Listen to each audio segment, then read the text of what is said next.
So you picked up a new Home Espresso machine. Congrats, you're officially on your journey. But what do you actually need to know to be successful and make great espresso and keep your machine running like a champ?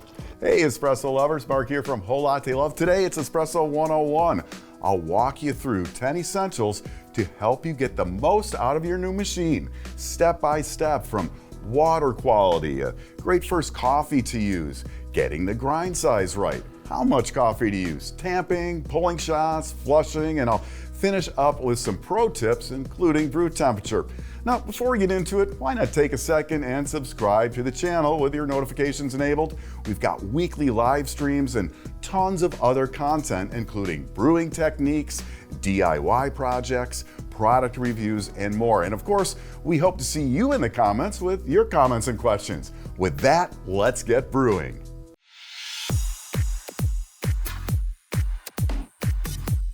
First up, water. It's the one ingredient you don't want to overlook, and it's the first thing you put in your machine. It really matters. Using the right water protects your machine investment from mineral scale deposits, and they're the #1 cause of machine problems.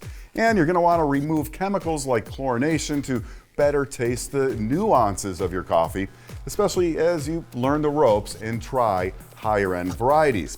Now, you do need some minerals to extract and support flavor. Too few and espresso flavors can be kind of flat and lifeless. Too many and that scale is going to plug up and damage your machine. Now, if you know your tap water isn't soft, you need to treat it to reduce calcium. To protect from scale deposits and support flavor, we recommend treatment options from BWT Water & More. Their filters use activated carbon to remove chlorination and other chemicals.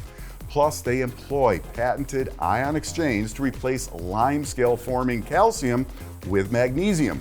Use as directed for complete protection from scale deposits and excellent flavor.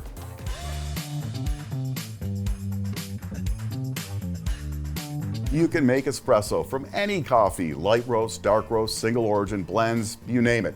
But if you're just getting started, go with something that's easy to work with. Save those expensive, lighter roast, single origin coffees for after you've learned the essential techniques. Higher end specialty coffees often feature sweet fruit and berry notes, so you should definitely try them, but they are challenging to use and can be kind of costly.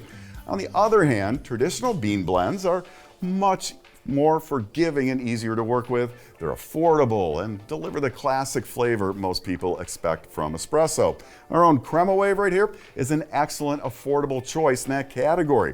It's a modern American take on the classic Italian style with outstanding customer reviews. Again, it's easy to work with, micro roasted locally, so it's always very fresh, and made with 100% Arabica specialty grade beans. And the Crema Wave recipe, well, it's simple. We like it pulled at 200 degrees Fahrenheit at a 1-to-2 brew ratio and a shot timing of about 25 seconds. I'll have more on the brew ratio and shot timing coming up.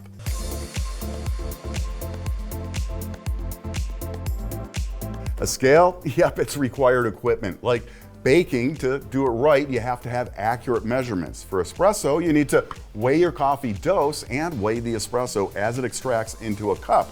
Now, quality espresso scales, they can get kind of pricey, with some running well over $200, but my go-to at about half the price is the Varia Accu. It's durable, accurate, attractive, and can automatically time extractions without the need to push additional buttons.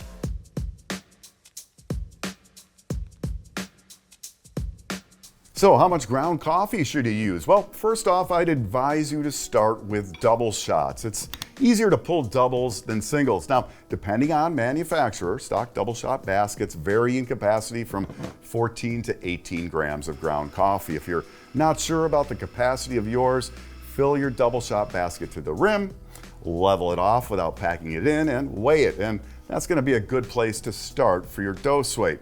See that scale there? It's already coming in handy. Now, after pulling a shot, if you see a shower screen impression in your coffee puck, lower the dose to give the coffee more headspace when it's brewing.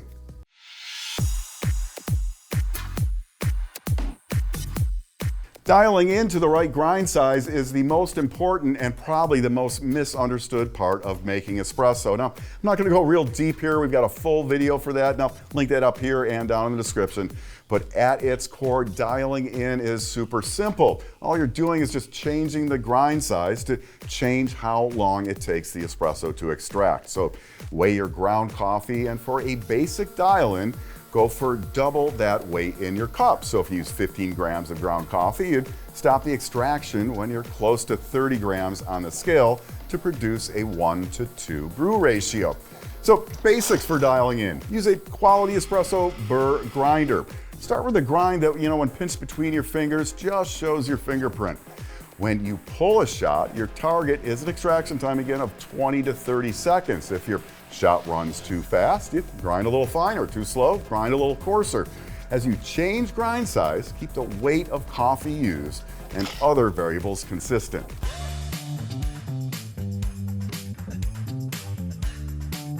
A lot of machines now come with both spouted and bottomless portafilters. Now, the bottomless ones are no doubt pretty to watch in action and a useful learning tool.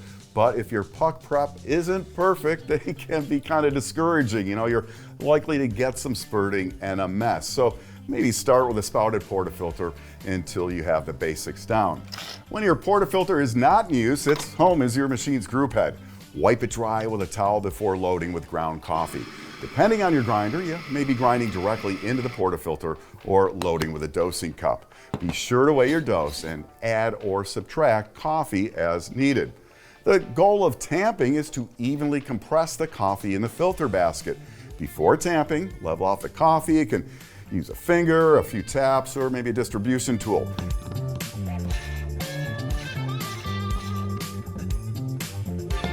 Then tamp firmly and evenly. You don't need a lot of brute force here. Just press until you feel resistance and it's not compressing anymore. Check that the puck surface is level and even all around. And once you've tamped the coffee, for the love of espresso, I beg you, please leave it alone. Don't knock the portafilter or disturb the compressed coffee.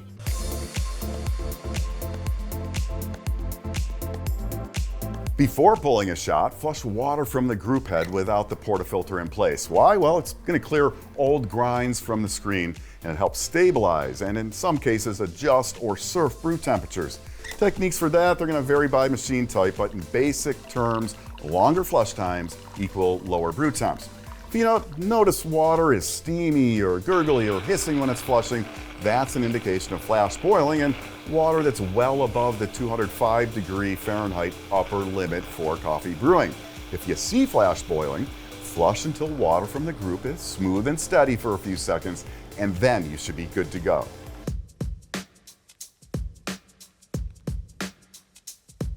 Before loading, wipe any stray grounds off your portafilter, lock it in, place your cup and scale, and start the shot.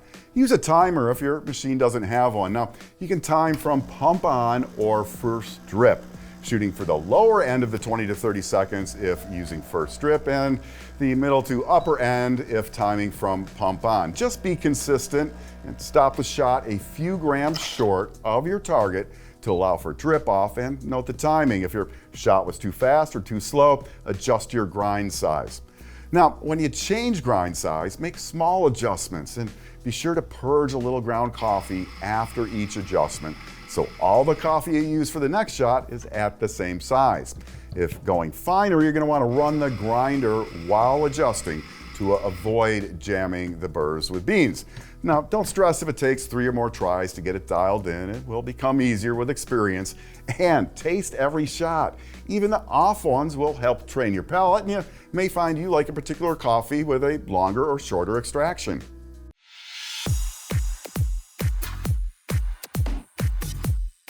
After your shot, you're going to want to check your coffee puck. See an impression of the shower screen? Well, you're going to want to lower your dose weight.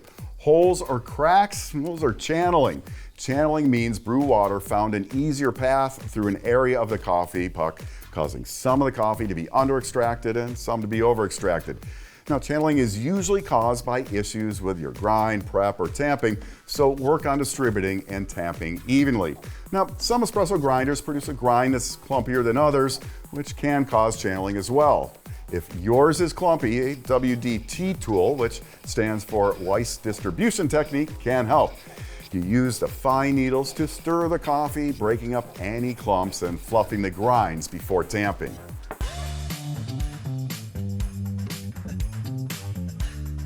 So I didn't really get into brew temps earlier. On PID machines, you can just set the temp you want. Other machine types can take a little extra to get there using flushes and other techniques. Using roast level as a guide for brew temps works well. Medium roasts are usually best right in the middle of the 195 to 205 Fahrenheit brew temperature range, like I mentioned for the Crema Wave. From there, it's a little hotter in the range for denser, lighter roasts, and you'd want to brew a little cooler for darker roasts. Are you seeing soggy pucks? Well, they're going to be a fact of life, unfortunately, on entry-level espresso makers that don't have a three-way solenoid valve to release excess pressure in water at the end of an extraction. If your machine does have a three-way solenoid and you're getting soggy pucks, check out the video, I got it linked up here or in the description, that covers causes and solutions. Got a dual or heat exchange boiler machine? If you only use steam and never draw hot water from the machine, be sure to refresh a little water in that steam boiler every now and then. If you don't, minerals can build up over time, even in properly treated water. The fix is super easy. Just draw out a cup of hot water every couple of uses. If you use hot water from the machine to, say, make Americanos or maybe preheat your cups, that's going to be enough.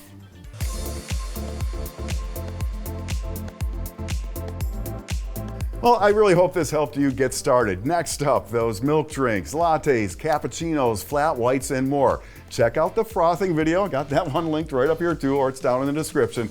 That video's helped thousands learn frothing techniques and takes you right through to pouring your very first latte art. Now, do you have questions on espresso basics or anything coffee? Drop those in the comments. I really love helping our subscribers out.